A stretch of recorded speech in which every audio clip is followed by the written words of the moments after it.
Now, I think that cruising is just about the best way to travel almost anywhere, but there are specifically 5 cruises that I think that everybody must do at least once in their life. Hi there, I'm Ilana from the website lifewellcruise.com. Welcome back to my channel. Now, in a past video, I talked about 5 cruises that people should never do, that they might even regret doing. But it got me thinking, what are some cruises that people should absolutely do? Now, this video is a little bit different because I'm not really talking about bucket list cruises, although some can be, definitely. But on the most part, these are pretty accessible cruises that are really great experiences, perhaps even better by cruise, that I think everybody probably should do. Now, before I get started, there are 2 things I wanted to mention. One, this is my personal opinion, and you may think differently. You probably have other cruises that you think that people absolutely should do, and I definitely want to hear from you. Let me know in the comments. And the second thing is, if you are enjoying this video, if you find it helpful, informative, or enjoyable in any way, then please do give the video a big thumbs up. I really do appreciate it. And of course, please subscribe to the channel if you haven't done so already. And don't forget to tap that notification bell so you get notified every single time that we put out another video. Let's get started. Number 1, a cruise to Alaska. Now, I think most people agree that an Alaskan cruise is really a bucket list cruise, but it's also a really accessible cruise for so many people. And even though it's pretty close to home, it really is unspoiled nature that is really so unique and hard to find. When cruising to Alaska, you're going to see a landscape that includes green forests, snow-capped fjords, waterfalls, glaciers, and wildlife from land and at sea, including bears, sea lions, and whales. And while all of this can be seen by shore excursions, you might even see whales right from your cruise ship. Now, on every Alaskan cruise, you'll have a day of scenic cruising where you will see a glacier. And if you like, while you're in Juneau, you can take a shore excursion over to the Mendenhall Glacier, which is only 10 to 15 minutes away, and you can see that glacier right up close. You could even take a helicopter excursion and land right on top. And the shore excursions that you can do are truly unique, from dog sledding to salmon fishing to panning for gold, eating fresh salmon. All of those things are things that you can do and see on an Alaskan cruise while you travel on a luxurious cruise ship. Now, we were planning to go to Alaska in July 2020, and of course, unfortunately, that didn't work out. So that remains kind of in our plans for hopefully next year or the year after. Please let me know if you've been to Alaska or if you are planning. Let me know in the comments below. Number 2, a Mediterranean cruise. Now, I truly believe that everybody should do a Mediterranean cruise at least once in your life. And on a personal note, our Mediterranean cruise that we did a few years ago was one of our very best and one of our most memorable travel experiences that we've ever done. Now, for practical reasons alone, a Mediterranean cruise is the absolute very best way to see several different historical destinations, major tourist cities, all in one trip. And for many of us, we might only have maybe 2 weeks vacation that we can take all in one time. And when you do a Mediterranean cruise, if you're on a cruise that's maybe 10 to 12 nights, you can probably see anywhere from 6 to 8 different destinations all in that one trip. Now, on our Mediterranean cruise, we were able to see Barcelona, we were able to see Athens and the Acropolis, we were able to see Rome and to see Florence. We had an amazing day in Santorini. We saw Ephesus. And in terms of the experience, there are so many different places that we've read about in history books or we've seen in movies. And to be there really in person is just something very special.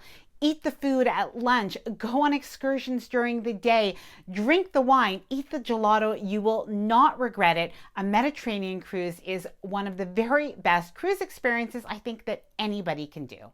Number 3, a transatlantic crossing or a repositioning cruise. Now, this one might surprise you, especially if you saw the video all about cruises to avoid, because I did mention in that video that repositioning cruises might be a cruise that you would regret. Now, I still maintain the reason that I mentioned it in that video. I still think that that is absolutely valid. However, a lot of people pointed out, rightly so, all of the advantages of repositioning cruises.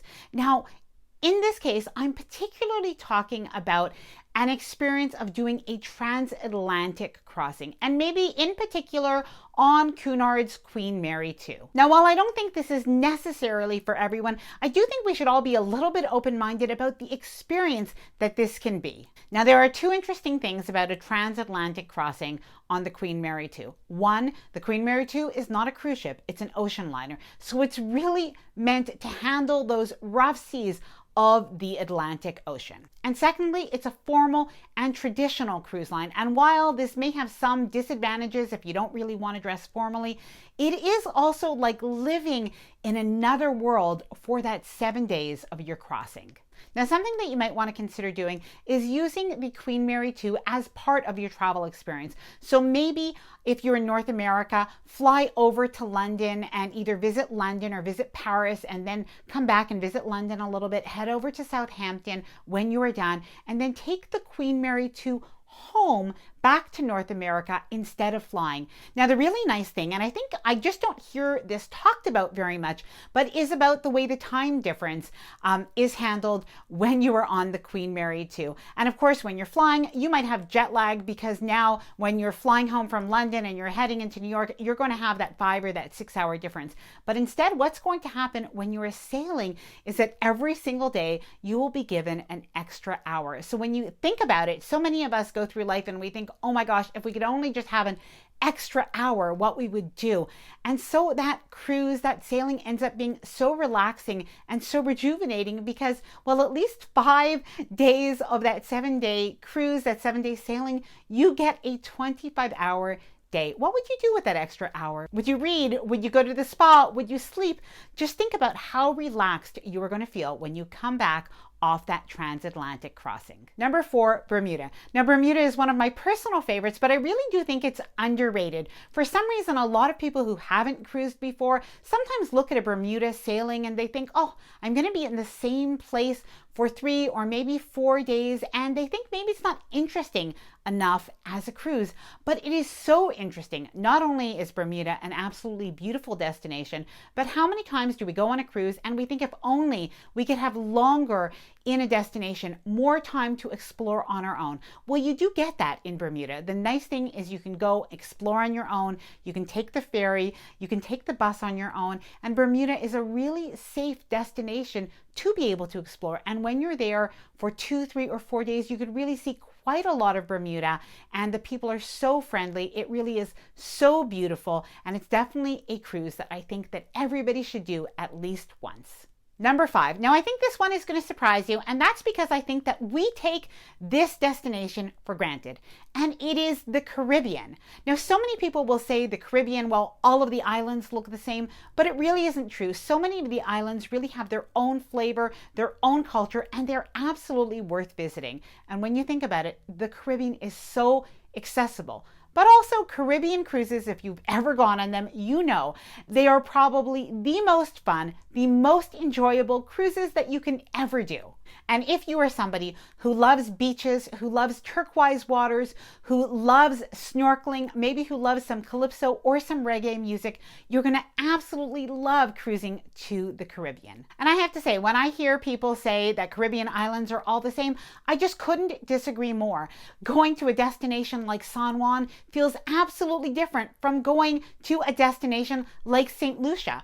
Cozumel feels absolutely different from when I go to St. Thomas. And when I visit the ABC Islands, which are actually the Dutch Caribbean, it feels absolutely different than when I visit the Western Caribbean. Now, of course, there are some Caribbean islands that I enjoy on a personal level more than others, and some Caribbean islands that I love to visit again and again. Now, please let me know if you agree or if you disagree that the Caribbean is a little bit underrated and that everybody really should do a Caribbean cruise. And if you do have a favorite Caribbean cruise port, please let me know. Now, in this video, I only talked about 5 cruise destinations, but I know there are so many more. So please leave your favorites in the comments below. Now, I'm going to leave that video that I talked about right at the end of this one, and that's all about 5 cruises that you absolutely will want to avoid, or you might even regret. Now, I hope that you enjoyed this video. If you did, please give it a big thumbs up. I really do appreciate it. And of course, please subscribe to the channel if you haven't done so already. Bye for now, and happy cruising.